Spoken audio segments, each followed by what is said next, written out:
kelompok 4 ingin mempraktekkan cara terapi air. Sebelumnya, perkenalkan nama saya Nafia Koirnisa dengan NIM belakang 43.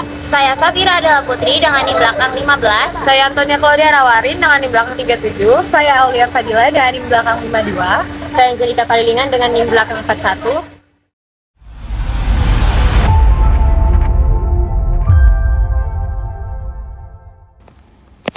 Bagian pertama, pengenalan dan manfaat utama membahas terapi air atau aquatic therapy atau latihan kolam.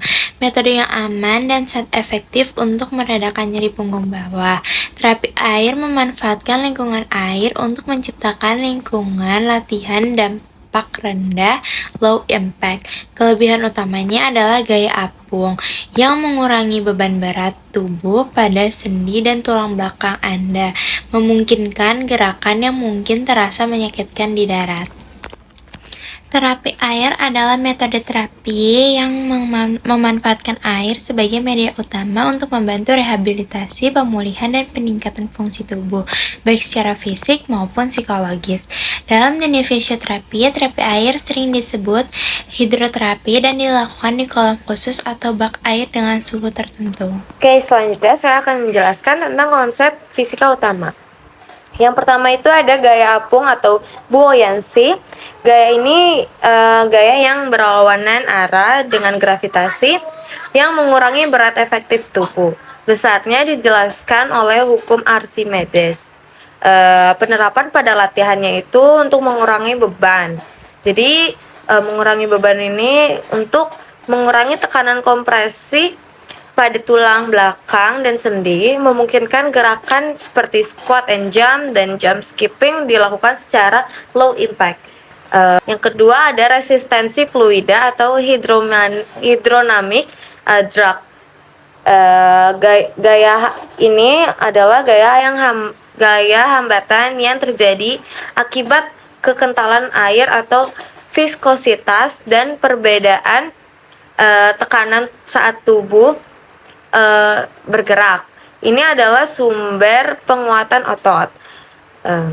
Penerapan pada latihan itu untuk penguatan otot. Jadi fungsi itu semua gerakan dinamis seperti pull walking, lateral walking, and hip abduction bekerja melawan gaya ini. Semakin cepat Anda bergerak, semakin besar resistensi yang dirasakan.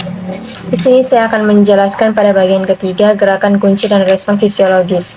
Beberapa gerakan inti dan bagaimana tubuh kita merespon di tingkat seluler. Yang pertama tuh ada latihan kaki melawan air atau hip abduction or flexion. Hypertrofi, penguatan otot melawan resistensi air. Latihan ini tuh meningkatkan stabilitas panggul, kunci untuk meredakan nyeri pada punggung bawah. Yang kedua ada squat and jump skipping. Gerakan ini tuh menyebabkan pengurangan tekanan kompresi pada sendi atau lutut dan tulang belakang saat kita mendarat, yang dimungkinkan juga oleh gaya apung air, dan ini tuh memungkinkan peningkatan aktivasi serabut otot cepat atau fast twitch fibers tanpa menimbulkan risiko cedera dampak tinggi seperti yang terjadi saat kita melompat di darat. Yang ketiga ada pole walking and lateral walking, yaitu gerakan berjalan di dalam kolam dan berjalan menyamping adalah peningkatan aktivasi otot inti atau core dan stabilisator pinggul karena tubuh harus terus-menerus melawan resistensi air. Selain itu juga latihan ini tuh menghasilkan peningkatan sirkulasi darah di otot yang bekerja di seluruh tubuh. Kemudian yang keempat itu ada tail walking, yaitu saat kita melakukan gerakan tail walking di air, tubuh kita itu merespon dengan mengaktifkan secara signifikan otot-otot di belakang kaki bawah, yaitu kayak otot gastrocnemius dan soleus, yang bekerja untuk melakukan plantar flexion melawan resistensi air.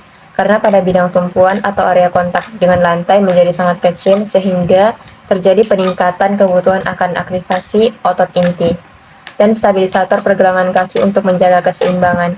Selain itu ada juga tekanan hidrostatis air secara simultan yang membantu untuk mengurangi pembengkakan dan meningkatkan sirkulasi darah di kaki. Kemudian yang kelima itu ada skipping, yang dimana latihan ini tuh menuntut koordinasi tinggi, yaitu respon fisiologis utamanya adalah peningkatan besar pada aktivasi otot flexor, pinggul, dan otot inti untuk mengkoordinasikan gerakan silang antara lengan dan kaki atau biasa disebut dengan pola kontralateral. Meskipun otot kaki menghasilkan power dan propulsion yang besar untuk melawan resistensi air, gaya apung memastikan bahwa pendaratan tetap aman dan low impact.